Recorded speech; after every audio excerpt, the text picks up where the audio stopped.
وقبور المسلمين والمسلمات khususnya ila musannif wa khususnya Tuan Guru Tuan Haji Ali Syailimul Fatihah.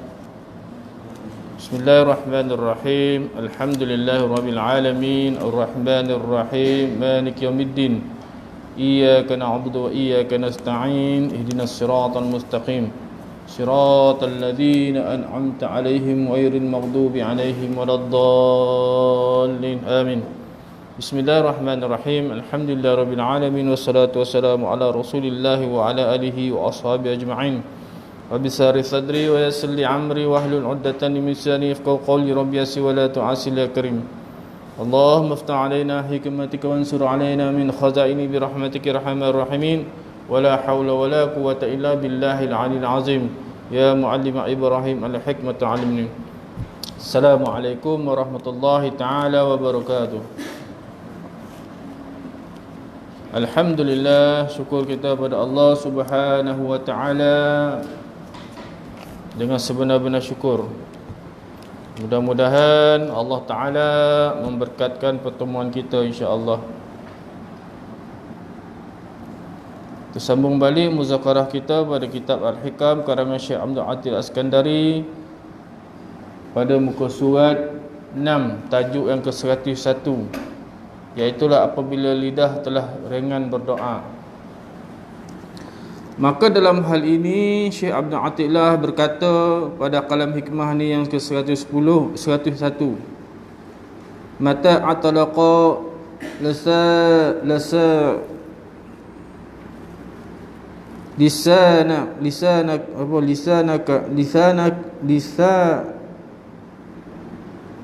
nun gitu.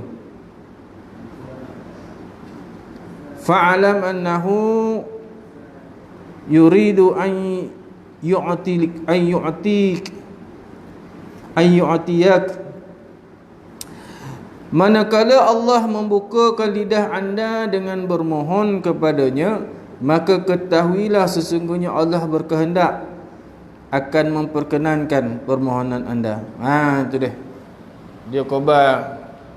Bila kita dah start nak mendoa, tapi kita kena faham dalam ayat ni, doa yang macam mana, yang mengikut tertib dan adab-adabnya. Berserta doa kita ini kepada 3 perkara, iaitu dari segi qauli dia, fi'li dia dan qalbi dia. Mesti bersama dia memohon doa kepada Allah Ta'ala. Kesungguhan kita kepada ketiga-tiga perkara ni kena ada. Itu tandanya Allah Ta'ala dah mula memperkenankan apa yang kita berkehendak. Ya, jalan ni. Dia dah buka jalan tu.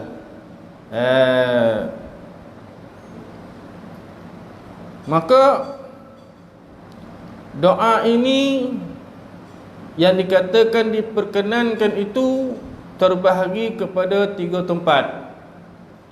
Pertama atas dunia ni, kedua di antara dunia dan akhirat, yang ketiga akhirat, tempat untuk ditunaikan.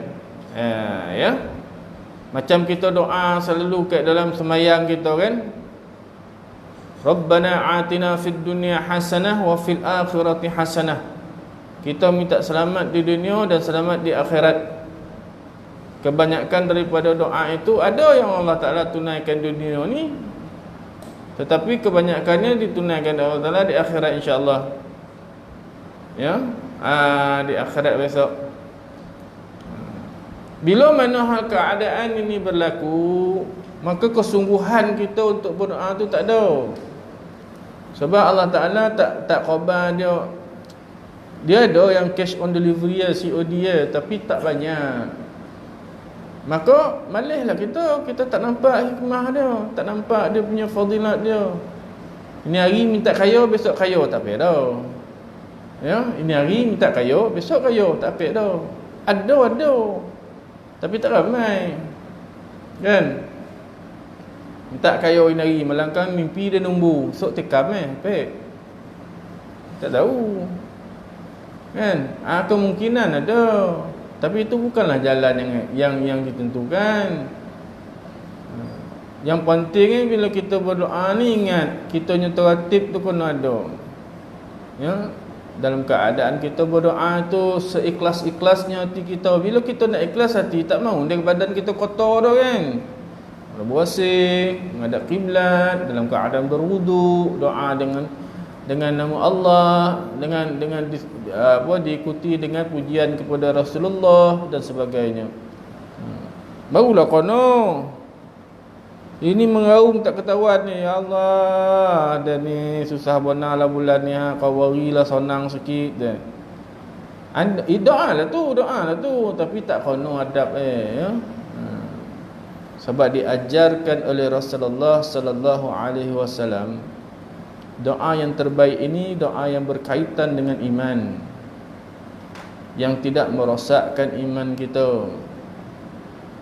Mana ada orang nak sonang, nak membentuk iman ni lah yang paling susah. Nak bentuk iman ni paling susah ya tuan. Kan sonang dah. Bila sebut iman, benda tu kat dalam. Dia bukan permainan luaran kita ni dah. Kepercayaan, pegangan kita. Kuat tak kuat dengan Allah. Maka dalam hal ini tak dapat kau gunungkan pekah dah. Kau ngaji tauhid. Tapi bila ada kelas tauhid, tengoklah berapa korek yang ada. Tak ramai minat dah. Yang nak mengutuk ramai. Ya, yang nak mengutuk ramai. Sebab iman ini nak dibersihkan, training latihannya bukan dengan zikir, bukan dengan Quran, bukan itu hamparan. Apa maksudnya? Kalau nak sembahyang ada sejadah. Kalau tak ada sejadah, tak sembahyang. Nampak? Jadi iman ni, tauhid ni, kau nak bersih macam mana? Ajar dia bagaimana untuk ikhlas. Dah ditunjuk dari Rasulullah 30 tahun dia kat Mekah tu menyebarkan tauhid. Senang ke? Susah. Ya?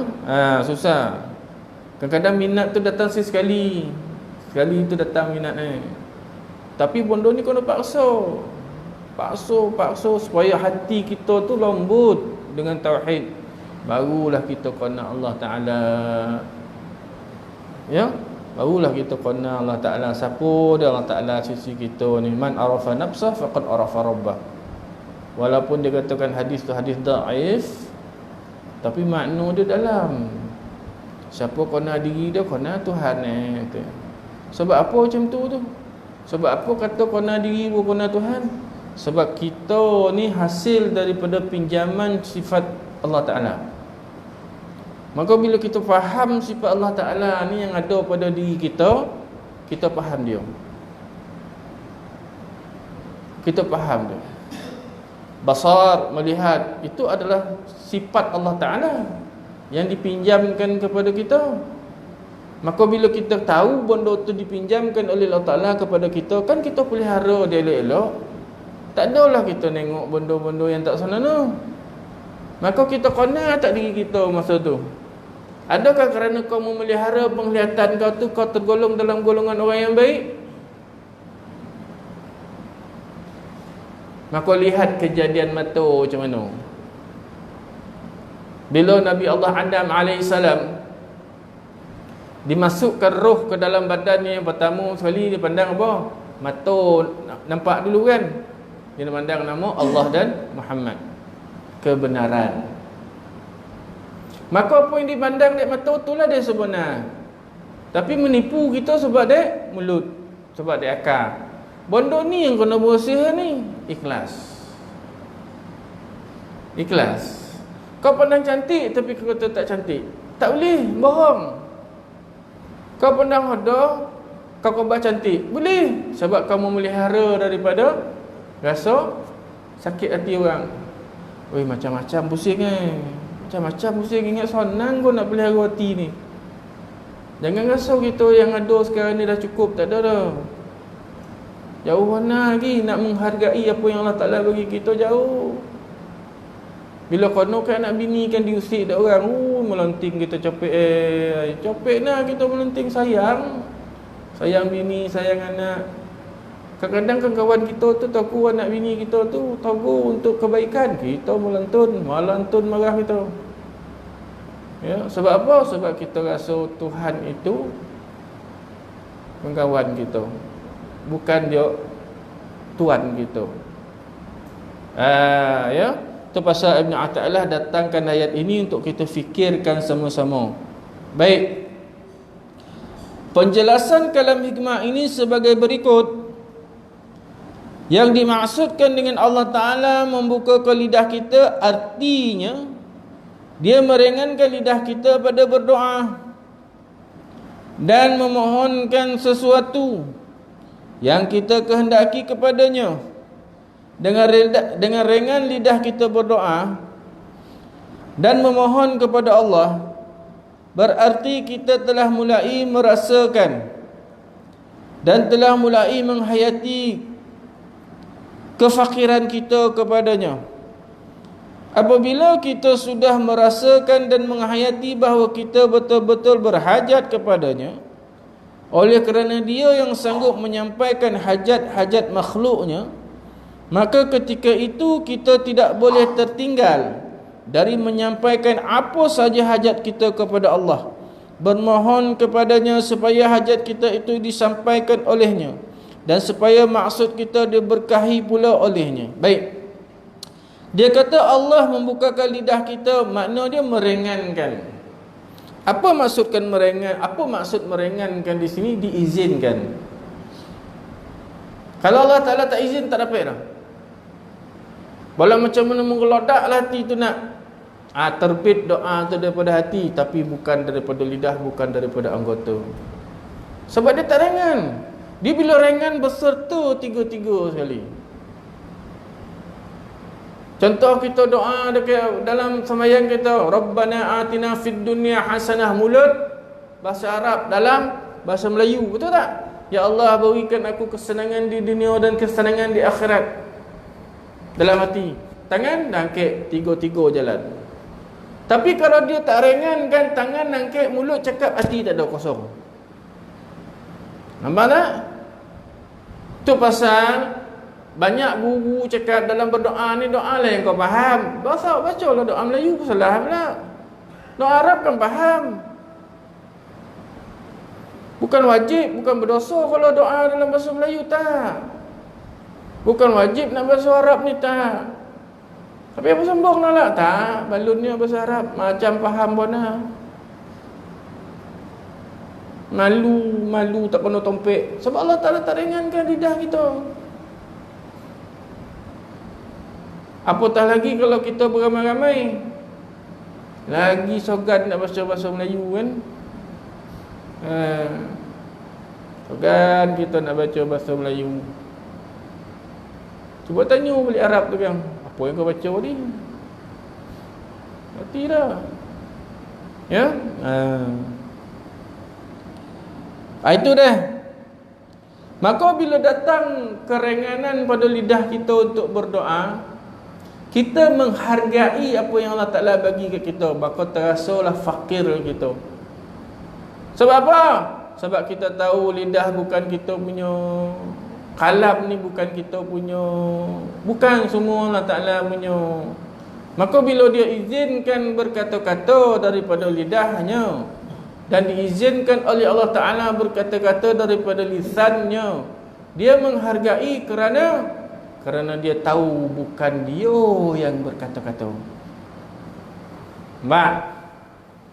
Maka dia menumpang daripada kata-kata doa itu. Tak faham tanya, ya, jangan main angguk-angguk ya. Bila dia tahu itu semua datang daripada Allah, dia tahu itu bukan hak dia, maka dia menumpang. Maka yang berdoa tadi, yang berkata-kata di siapa? Lisan tu lisan siapa? Lisan daripada Allah. Keringanan daripada Allah datang kepada dia. Maka dia tahu yang berdoa tadi bukan dia, bukan kehendak dia. Kelebihan Allah Ta'ala meringankan lidahnya, maka dapat dia kata dia tumpang lah. Dia tumpang doa tu. Macam mana? Tengok ujungnya. Subhana rabbika rabbil izzatil amma yasifun wa salamun mursalin walhamdulillahi rabbil alamin. Segala puji bagi Allah Ta'ala yang maha mulia. Sebab apalah kita macam tu? Sebab kita tumpang doa dia, tersaurahkan balik ke dia. Mana dia tak tunaikan? Kita dah pulang ke dia balik. Dia maha pemurah. Dengan sedar. Makna dengan sedar apa? Dengan ilmu. Ada pengkajian dia sikit kat situ, barulah datang nikmat. Macam kita makan kambing lah, yang sedap apa? Kari. Tu buat kari benjilat lah makan Ni buat masak apa ni? Masak kacang dal. Kan? Macam tak kono. Habislah. Baik. Yang kedua. Alah.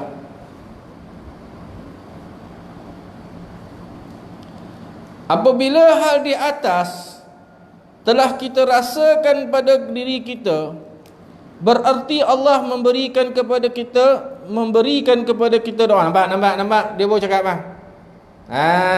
Memberikan, maknanya kita sadar yang doa tu bukan kita punya. Kita diberi doa tu dari Allah Ta'ala. Dapat kita rasakan. Yang ini menghendaki supaya kita bermohon kepadanya. Ini yang dikatakan madad, tuan. Kalau biasanya tuan pergi mengaji tauhid ke apa, dia kata madad. Madad ni apa? Madad ni penuh. Bermohon, kita berdoa sampai menitihkan air mata, kita tak sadar. Ini dikatakan madad. Ya, sadar Allah Ta'ala bagi. Gunakan apa yang Allah Ta'ala bagi kita dalam keadaan kita khusyuk, sekhusyuk-khusyuk. Ikhlas. Itu yang doa macam kita melalui ke makam Nabi lah kan. Macam mana menitik air mata kita. Apa yang kita ingat masa tu? Tak ada ingat anak bini tau. Itu madad tu. Bersatu dia dalam doa tu. Dia berdoa tu seolah-olah ada depan kita lah dia tu. Ya. Baik.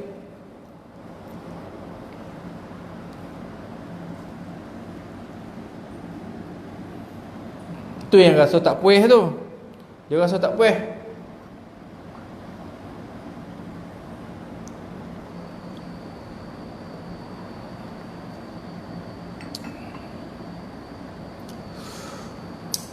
Ya, dia ada latihan-latihan dia.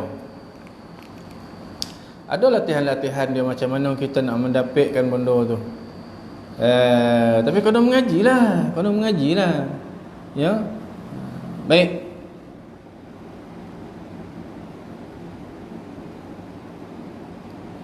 Ketika itulah maka apa yang kita mohonkan kepada Allah akan diperkenankan olehnya. Ada kala Allah memperkenankan maksud yang kita tuju dan yang kita kehendaki, atau selain dari itu yang menurut Allah itu lebih baik daripada sesuatu yang kita mohonkan kepadanya.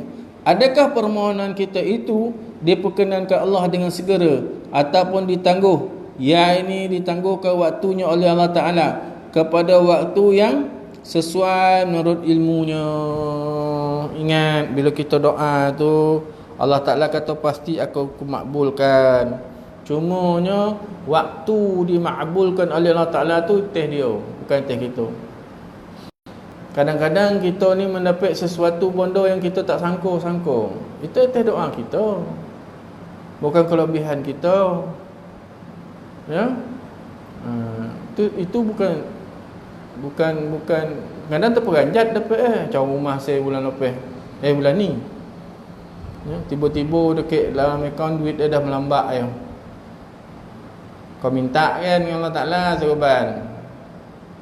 Tak adalah macam ni dah. Yelah kau minta murah joki bagi Cek dia dapat DJ 48. Alhamdulillah, syukur. Ya, dapat dia DJ 48 dengan backdated dah. Banyak jugalah. Ayo. Enjoy saya.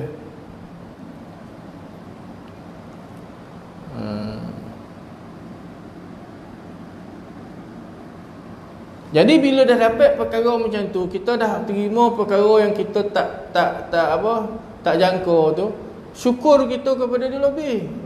Ada yang lupa. Ya. Ada yang lupa. Baik. Yang sudah terang bahawa kita berdoa dan bermohon kepada Allah Ta'ala adalah dengan kehendaknya, bukannya bahawa Allah Ta'ala meringankan lidah kita untuk berdoa kepadanya. Dan ini pasti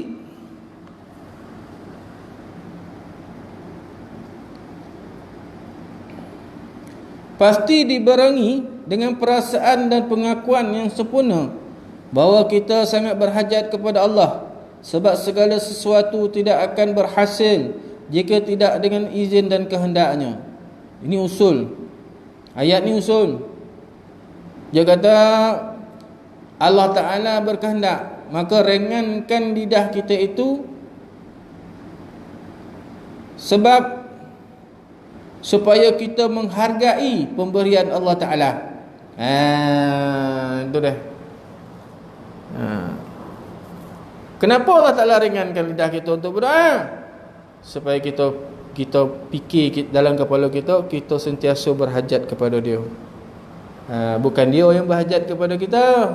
Kan kalau kita tak ada usul ni, kita ingat Allah Ta'ala ringankan lidah kita ni sebab Allah Ta'ala berhajat kepada kita. Tak. Kita yang berhajat kepada dia. Dia ringankan lidah kita ini supaya kita tahu yang kita ini berhajat kepada Allah, bukan Allah yang berhajat kepada kita. Ingat tu ya. Ingat tu elok-elok. Kadang-kadang kita ni tersilap langkah. Macam kita nak ambil kenduri kat surau lah, kan? Kita ambil kambing seekor. Kau berhajat pada kambing, kambing berhajat pada kau. Ambil kambing seekor buat sini sembelih. Kau berhajat pada kambing, kambing berhajat pada kau. Selama inilah kita buat ngaji kan. Apabila kita buat tu, bila kau berhajat kepada kambing, tengok apa jadi.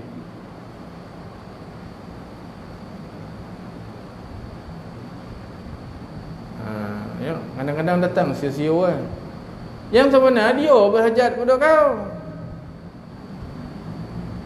Lagi dia nak berkorban untuk agama. Kita tak faham dia, tak ada terima kasih. Ya, tak nak terima kasih. Macam korban kau tengoklah apa jadi. Mencuri kami banyak dah. Mencuri kami banyak. La ilaha illallah. Hai. Daging korban mencuri bang. Macam mana tu? Tak menghayati kau sifat korban yang dibuat dari orang-orang dulu. Tak payah kita sampai Rasulullah dah. Tutup nenek kita merin macam mana? Macam tu lah.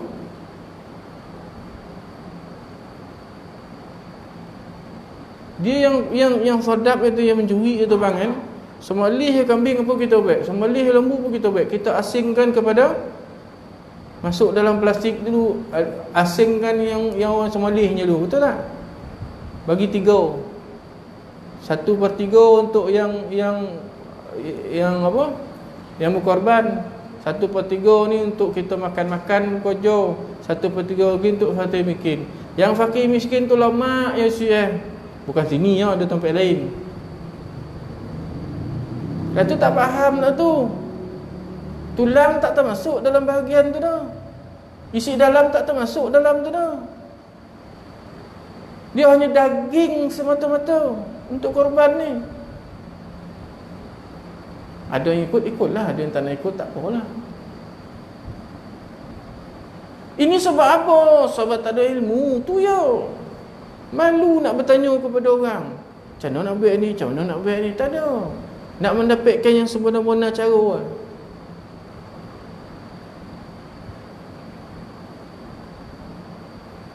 Kita tak hayati cerita pengorbanan Nabi Ismail kepada kita. Apa yang hebat cerita korban ni?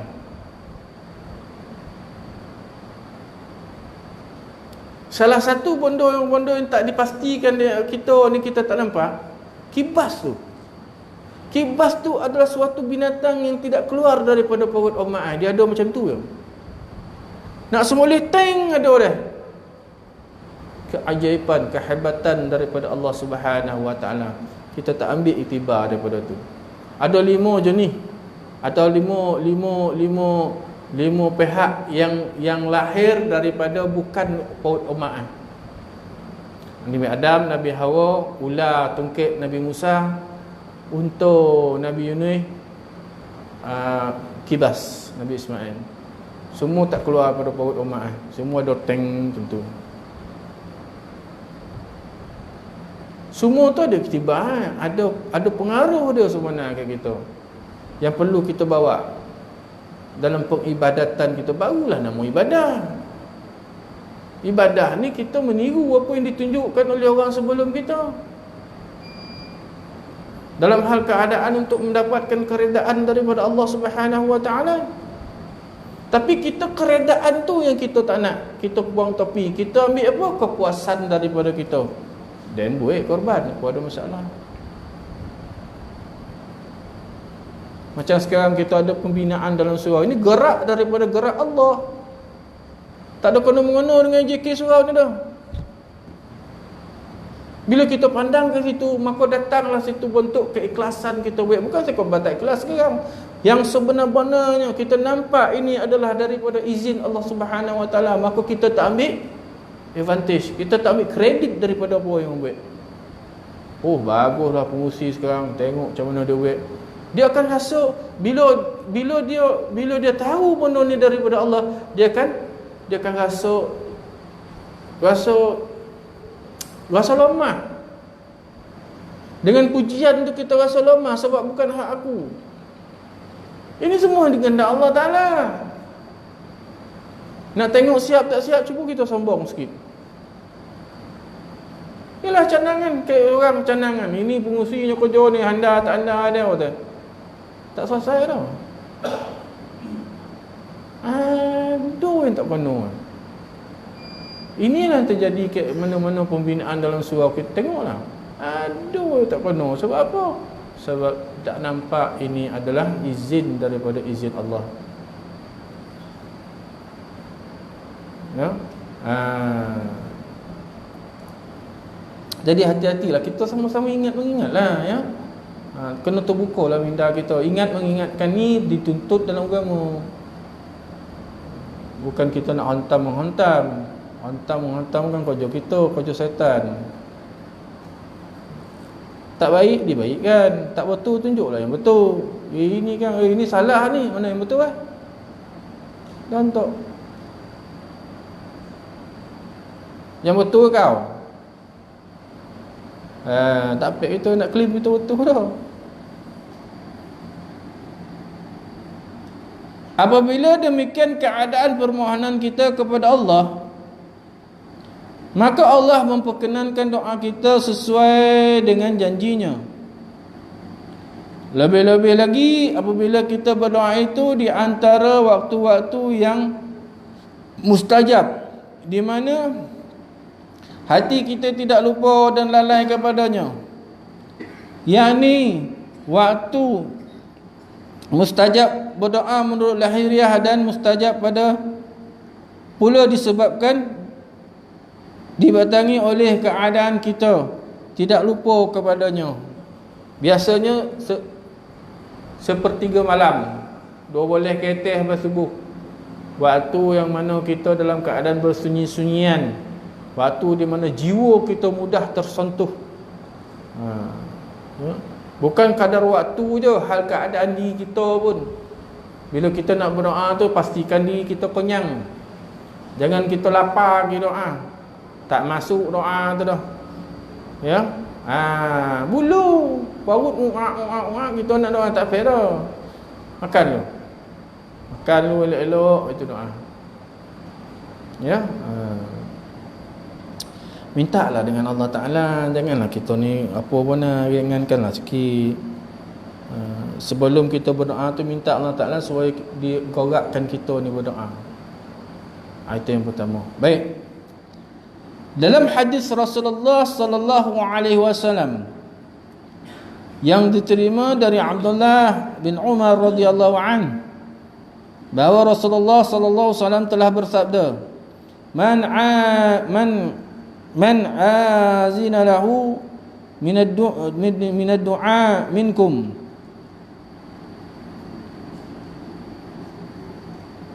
Apa tu? Futi jatuh ya. Saya tak nampak lah apa sama. Futihat lahu abwabur rahman.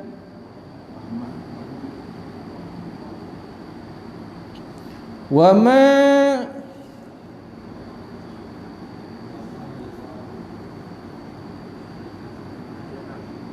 baca sikit lah bang fungsi. Wa ma yas'alullah syai'an qad ahabba ilaihi min an yas'alal aqwa wal afiyata fid dunya wal akhirah. Barang siapa di antara kamu yang diizinkan Allah Ta'ala buat orang itu pada berdoa, nescaya Allah bukakan padanya pintu-pintu rahmat, dan tidak ada sesuatu permohonan kepada Allah dalam permohonan yang ia mohonkan yang lebih dicintai Allah Ta'ala daripada bahawa memohon ia pada kemaafan dan keselamatan di dunia dan di akhirat. Minta ampun, itu yang lebih utama. List nombor 1 Allah Ta'ala ramah betul dah tu bila kita doa minta ampun. Tapi kadang-kadang minta ampun kita pun tak ada tertib. Bukan kadang-kadang, kebanyakan kita tak tahu apa yang kita buat. Ini suatu amal yang jahil. Buat tapi tak tahu benda Itu pasal dia sambil lalu je, kayak lidah sambil lalu je. Macam mana contoh minta maaf ya. Bila kita baca astaghfirullahalazim allazi la ilaha illa huwal hayyul qayyum wa atubu ilaih. Tahu tak benda tu? Tak doa kan? Ada yang kadang rabbi filli wali walidayya warhamhuma kama rabbayani saghira. Kalau macam dia tu apa astaghfirullahalazim wali walidayya warhamhuma kama, ada macam tu juga. Tapi masalah ada bila kita baca tu berapa kali? Astaghfirullahalazim alladzi la ilaha illa huwal hayyul qayyum wa atubu ilaih. Astaghfirullahalazim. Betul tak? Kita baca kan? Tadi imam saya tak tahu lah 7 imam. 7 kan? Kenapa 7?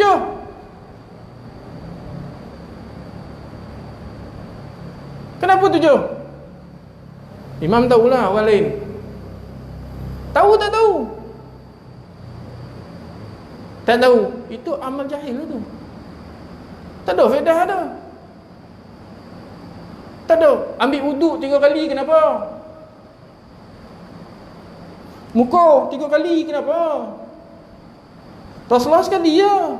Muka, tangan, kepala, kaki. Tu ya. Telinga mana ada?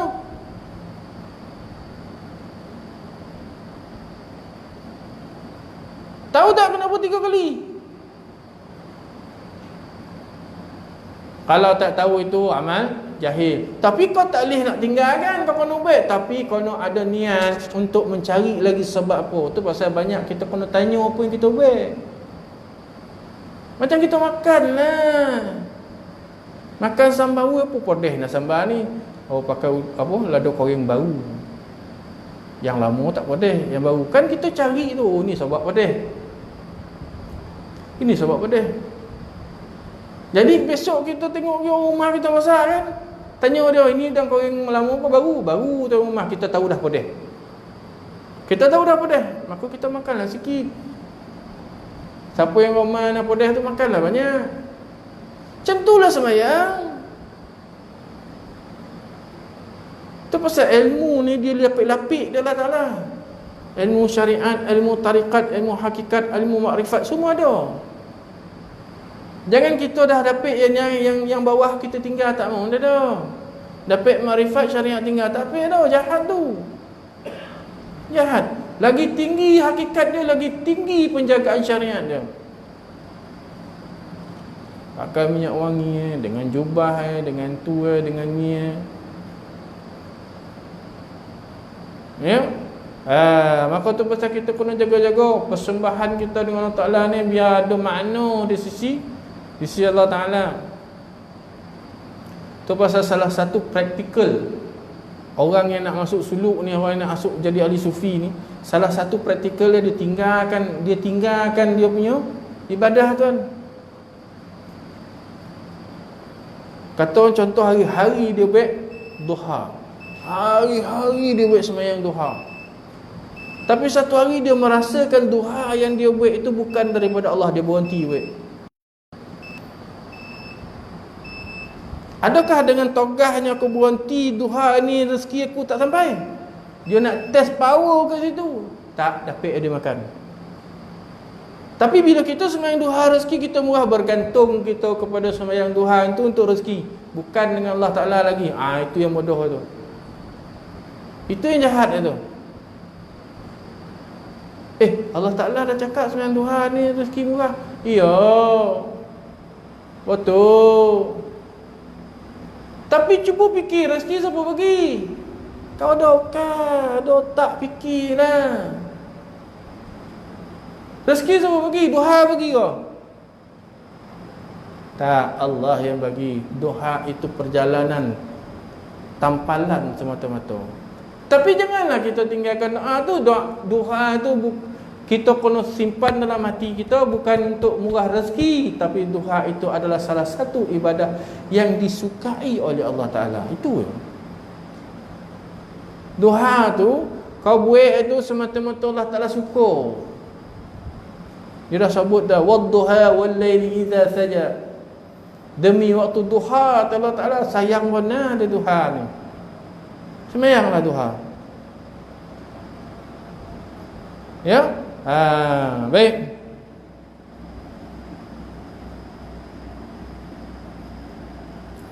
Hadis ini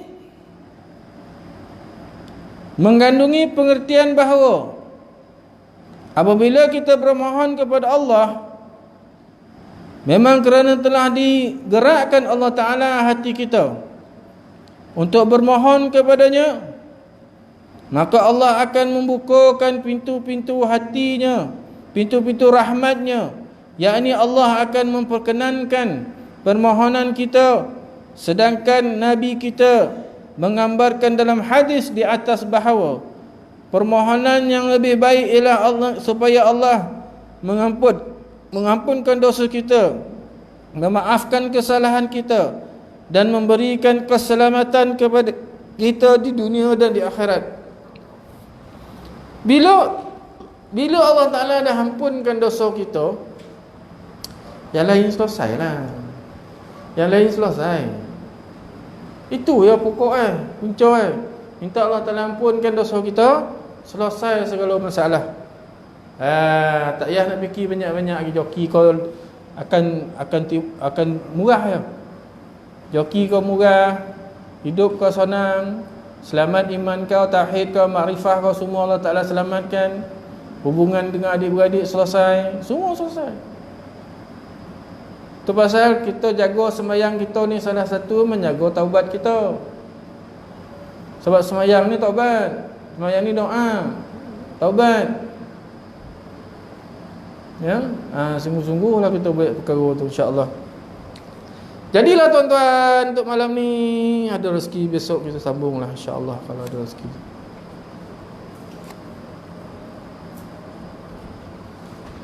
Baik, ada soalan? Ada siapa-siapa nak tanya?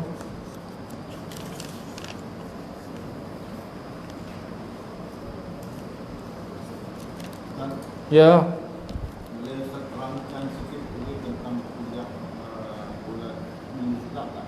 Ha? Tentang Ustaz katakan bila kita ada kuliah fardu ain, orang yang keluar tak mengikuti kuliah tu, jadi hukum dia. Baik. Bagus soalan ni. Sebab saya tahu mungkin ada yang keliru dengan apa yang saya cakap tu. Sebab itu daripada pandangan tasawuf. Dia kata utlubul ilmi faridatu ala kulli muslim. Menuntut ilmu ini fardu atas tiap-tiap mukallaf. Makna fardu tu apa? Wajib.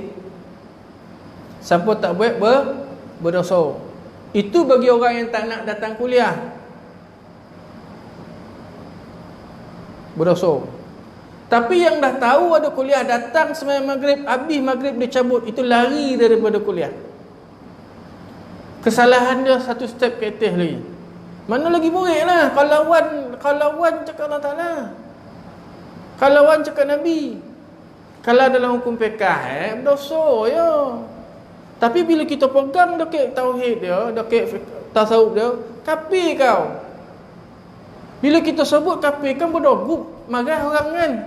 Pula sebut dan kafir lah. Tapi bila kita pegang tu untuk diri kita, kuat tak semangat kita nak datang, nak elak daripada kafir. Hati kita ni jahat. Nak balun dia kena balun betul-betul. Kata baik ni kafir. Dan tak nak jadi kafir tau. Tak nampak juga. Tak dapat jadi umat Muhammad. Macam-macam persoalan yang sampai itu yang datang kumpul tu.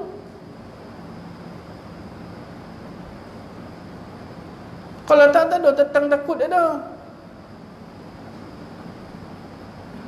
Dia datang ujung-ujung waktu, ada tak? Ada datang ujung waktu tak ada. Tak ada, boleh sebut ni. Sebab apa? Sebab dalam terarah. Memang bisa cakap ni, memang kau orang. Tapi macam mana kita nak ajar hati kita untuk kuatkan lagi semangat kita supaya datang. Kadang-kadang datang tu untuk halu telinga. Macam yang saya sebut dulu, tuan fikirlah elok-elok. Tiap-tiap hari ada kuliah. Ada kuliah sebulan sekali. Apa faedah? Cuba sebut masih. Kita tu orang ya. Apa faedah? Majlis tu majlis ilmu. Mana ilmu Kalau sebulan sekali lah, mana ilmu Ini hari cerita, jangan kata bulan depan, besok lagi tanya, hilang. Bila kita dapat praktik rugi ke untung? Bukan kata ustaz tu tak bagus. Kau betul-betul nak ustaz tu, cari dia, cari satu kitab yang sesuai, balun cukup-cukup sampai faham, barulah nama mengaji. Ini mengaji, lepas tu kitab atas tu minggu sekali so capai. Tanya muka suruh apa? Ngeleng semua. Mana nak tahu kau buat balik baca mu. Etika kita sebagai murid tak ada. Tuan dulu jadi manager, kalau nak apa pekerja tak ada etika bekerja, marah tak? Marah. Allah Ta'ala ajar. Tu saya kata fikirlah elok. Jangan kita gairah untuk membawa ustaz. Yang bawa ustaz tu pun tak hadir dalam kelas ustaz tu. Mana cerita? Mana kita nak letak kemuliaan ilmu tu? Kat mana kita nak letak kemuliaan ilmu tu? Kita berilmu untuk beramal. Tapi kita berilmu untuk balak. Kita berilmu untuk dengar sedap telinga kita. Ustaz ni bagus lah macam mana. Itu ya. Apa bayaran bagi ustaz tu? Duit tu tak ada nilai tu. Nilai bila kita dengar ilmu dia dan kita mengamalkan ilmu dia. Itu bayaran yang paling paling dikendaki. Ada fadilat, ada faedah ada. Bukan semua lah ada di antara kita yang ambil benda ni. Tapi sebahagian kecil, ya, al-Islamu bada gharib wa yas'adu kama bada. Memang dah cakap di Allah Taala dah. Rasulullah dah cakap dah. Yang betul-betul nak mengulit Islam ni sikit je. Yang lain ni umpama buih di lautan. Faham tak buih di lautan ni macam mana? Faham? Kita tengok buih dekat laut tu. Kita pergi ke laut, sekali ombak lalu hilang buih timbul buih baru. Lalu ombak kan hilang lagi, timbul buih baru. Itulah dia perangai kita. Saya dulu duduk dekat Syria, duduk kat Mekah. Satu kitab 3 tahun. Tak ada pergi kitab lain tu. Itulah dia kitab yang 3 tahun. Hari-hari 3 tahun. Itu pun bengapnya. Masa mengaji kat Pondok Tuan Haji Ali main Nahwu Saraf 6 bulan. Siang dan malam menghadap Nahwu Saraf 6 bulan. Baru dapat naik kelas. Itu pun ada ujian dia. Ujian dia simple je bang, baca kitab. Buat imla, buat imsyak. Dia sebut kita tulis, dia sebut kita tulis. Bahasa Arab. Tunjuk ke dia mana dia raih. Mana dapat 90 KT semua lulus lah. Ambil kitab baca. Ambil kitab Nahwu baca. Kitab tak ada bagi. Baca 6 bulan. Al-kalamu huwal lafzu al-muraqabu mufidu bil wad'i. Ya'ni anal kalama inda nahwina. Baca dengan bari-bari dia. Itu tahun 1. Tahun 2 baca ada lagi dengan makna pula. Al-kalamu huwal lafzu al-muraqabu, bermula kalam ini dengan bahasa Nahwu. Nak senang kau nak dapat kan? Ni kita baca satu tajuk doa, berapa lama nak habis? Faham tak? Doa tu sendiri faham tak? Apa doa tu?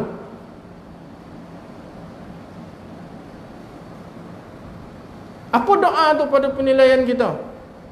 Dari segi ilmu ni lah, dari segi ilmu tauhid ni. Doa ni apa? Siapa boleh khabar masa? Kata-kata Allah. Nampak? Borek tak borek Bila kita kata-kata Allah, nak ke kita berkata benda yang tak betul? Nak ke kita berbohong? Nak ke kita mengumpet? Nak ke kita tak mahu dia dah. Kita akan memelihara kata-kata. Itu doa sebab apa? Tidak kita dah baca, direngankan lidah kita. Kita tak boleh buat dengan kita mencipta doa, tak boleh. Direngankan lidah kita untuk berkata-kata. Tu pasal kadang-kadang ada masa ya, dia nak berdoa ni. Dia dah tulis dah set, tiba-tiba doa lain lah keluar. Betul tak? Ada tak Jamil? Ada okey? Tu benda-benda yang kita boleh dapat benda tu apabila diulang-ulangkan benda tu supaya dia tidak terperanjat. Bila saya cakapnya itu kata-kata Allah terperanjat semua. Tapi kalau kita belajar hari-hari kita akan nampak. Oh ni dah. Ini yang dikatakan man arafa nafsah faqad arafa rabbah. Barang siapa yang kenal diri dia, kenal Tuhan dia. Jangan kita cakap tapi kita tak mahu dah.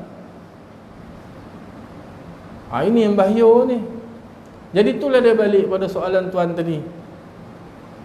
Bila dalam keadaan kita nak berilmu, kadang kita cakap ni kan takut orang apa? Orang ada yang mudah kecil hati, ada yang tu, tapi tak tahu. Dalam agama dia kata qulil haq wa in kana murran. Hendaklah berkata benar walau pahit sekalipun. Mana tu PF? Nia tu PF. Kau nak cakap kan? Kau nak khabar kan? Macam mana kita berabut nak ambil ilmu dunia, macam itulah kita kena kabut nak mencari ilmu akhirat. Macam mana Allah Ta'ala boleh jadikan tuan sebagai engineer, arkitek? Tak nak apa kita lebih daripada ilmu dunia tu dengan ilmu akhirat kita? Adakah selesai dengan menjadi imam tu kita lebih daripada dunia kita? Penghayatan mesti ada kat dalam. Macam mana kita menyerahkan peribadi kita kepada Allah? Minta dengan Allah Ta'ala jangan jamu nak menuntut ilmu. Itu ya, minta dengan Allah Ta'ala jangan jamu menuntut ilmu. Tuan-tuan pun tahu benda ni. Cikgu Syarum, abang saya, dia cikgu semua ni. Dapat kau kita belajar satu ilmu tu dalam masa satu hari? Bertahun duduk universiti, bertahun duduk kat maktab, baru nak dapat macam mana cara nak mengajar anak-anak murid. Tapi kalau ilmu tu dia belajar seminggu sekali, murid ajar dia besok. Ini kaedah dia, ini faedah dia. Semua ilmu, semua Rahizan macam tu ya. Dia boleh belajar kau benda-benda apa farmasi ni dalam masa 2-3 hari, 2-3 bulan. Panadol boleh lah, Actifast. Ni akan parut sonak yang apa? Apa benda tu? Apa benda parut sonak makan apa? Tengok baru. Saya pun tak payah dah. PCKT-on tu kan, batal rabu keluar. Ini benda-benda yang didatangkan Allah Ta'ala untuk kita fikirkan. Bersungguh kita ilmu lain. Kita memang pandang sebelah mata lah. Cuba tanya benda-benda yang akhirat kan. Tak dapat kita jawab pada. Allah Ta'ala bagi kat tangan ni. Tak dapat tu, nak menteragah tu. Itulah boleh. Kenapa Allah Ta'ala adakan dalam di zahir kau ni ada jasad, ada roh. Roh tu untuk apa? Jasad ni untuk apa? Faedah dia. Sedangkan dalam Quran semua dah ada dah. Semua dah dinyatakan. Tak terfikir pun kita tuan-tuan, kebanyakan daripada cerita dalam Quran tu ada cerita yang selain daripada Nabi Muhammad tu. Tapi Nabi Muhammad tu yang paling besar dalam Quran. Tetapi cerita dalam Quran ni banyak cerita orang yang sebelum dia. Nabi Allah Khidir, itu sebelum dia. Pemuda Bani Tamim, Iskandar Zulkarnain, semua dalam Quran itu orang yang sebelum dia. Kenapa Quran ni adakan sebelum dia? Tapi yang besar, yang mutan Rasulullah. Tak nampak kau mulia kita ni. Fatihah dijadikan 7 ayat, semua tu doa. Tapi Fatihah tu menunjukkan kebesaran Nabi Muhammad sallallahu alaihi wasallam. 3 ayat untuk Allah, 3 ayat untuk kita. 1 ayat kita kongsi dengan dia. Siapakah 1 ayat tu? Muhammad sallallahu alaihi wasallam. Allah memuji dia, kita pun puji, tak kongsi ke tu. Innallaha wa malaikatahu yusalluna 'alan nabi. Ya ayyuhallazina amanu sallu 'alaihi wa sallimu taslima. Itu kita punya. Yang ayat yang pertama tu Allah Ta'ala punya. Malaikat dan Allah memuji kepada Rasulullah SAW. Cukup kita tahu macam tu. Macam mana cara Allah Ta'ala memuji, kita dah tak tahu dah. Yang kita punya, ya ayyuhallazina amanu, kau nak jadi orang beriman, sallu 'alaihi wa sallimu taslima. Hendaklah kau puji dan beri salam kepada dia. Kita kongsi dengan Allah Ta'ala.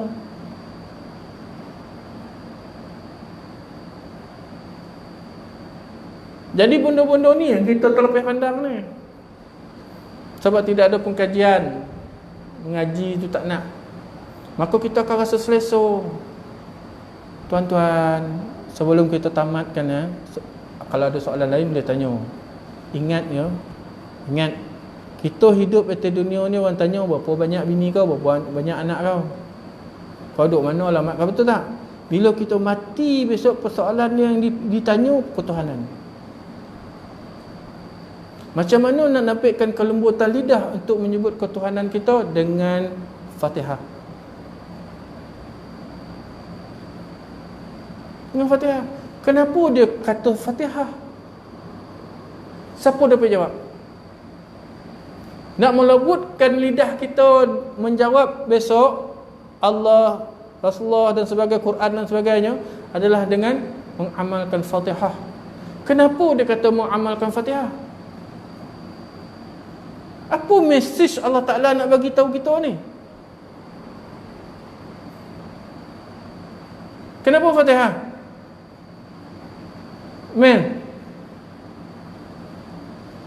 Fatihah ada dalam mana?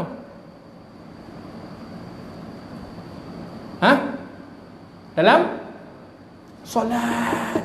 Rupa dia suruh sembahyang. Dia suruh sembahyang. Kaji sembahyang tu. Wajib baca Fatihah. Kalau Fatihah tak baca, itu rukun. Sembahyang tak kira. Rupa-rupa dia suruh kita sembahyang. Sembahyanglah. Kita betul-betul lah sembahyang. Tak payah pergi jauh-jauh sembahyang tu. Itu pasal ayat dalam Quran dia kata, khuliqal jin wal ins illa liya'budun. Sembah aku, Allah Ta'ala, sembah yang paling hampir bagi kita untuk dia apa dia? Solat. Besar faedah solat ni, jangan main. Berapa ramai di antara kita yang betul-betul mempraktikkan Fatihah? Baca Fatihah tu betul-betul. Apa yang tersembunyi di dalam dia? Apa kehendak betul-betul Fatihah? Kenapa Fatihah ni dia letak amin ujungnya? Boleh juga letak istajib. Rupanya amin tu Muhammad. Simple lah. Tapi kita tak nak, kita tak ada kegairahan untuk mengkaji benda ni. Mengaji pun seminggu sekali macam mana? 2 minggu sekali ngaji macam mana?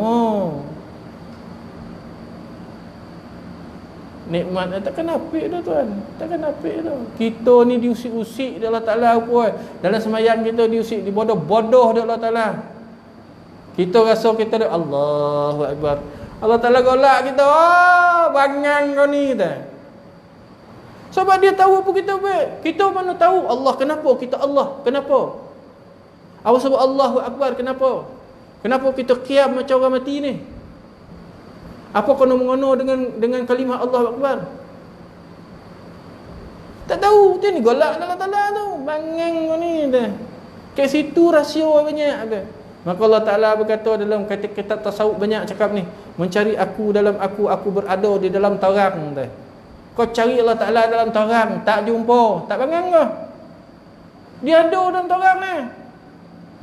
Kita tak jumpa sebab apa? Summum bukmum amyum fahum la yarji'un. Kita ni buta, pokak dan bisu. Buta kita ni.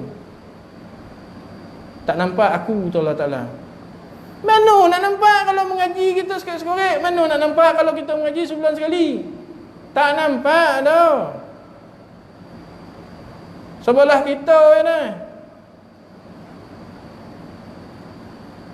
Angguk kau main, angguk. Ada tu angguk kau main lama, ingat betul angguk kau dah lalap. Macam ni ada berzikir kan. Habislah tuan, habislah kalau macam tu ya. Cari masa, jangan kau tak ada masa. Wal as innal insana lafil husn. Manusia ni rugi dengan masa. Sebab kita fikirkan masa tu untuk kerja untuk dunia kita. Adakah itu akan membantu kita dalam kubur? Tak. Kau cakaplah apa benda orang. Tak. Dia tak ada persoalan dalam kubur tu. Kau kerja apa, kitek ke? Tak ada. Tak ada. Maka Allah Ta'ala kata jangan salahkan aku tu. Kalau kau kono ditimpa dengan musibah besok, jangan salahkan aku. Kau dah khabar dengan kau dah kata. Daripada zaman 1400 tahun bagian diulang-ulang apa yang diulang dari Rasulullah oleh penceramah-penceramah dai-dai sampai sekarang. Kenapa kau tak ikut? Sebelum kau lahir lagi dah dikata semayang, tuntut ilmu. Tak apa buat dah. Itu kau salah anda. Tak payah dah. Ya. Jadi itulah dia. Soalan ni sikit je. Jawapan ni panjang. Tak maaf tuan ya. Banyak benda kita kena fikirkan. Ya. Wallahu a'lam. Ada soalan lagi? Tak ada. Ada ya. Bismillahirrahmanirrahim. Alhamdulillah, wassalamu ala Rasulillah wa ala alihi wa ashabihi ajma'in. اللهم قال حق اتباعه ولنا الباطل باطلا وارزقنا اجتنابه.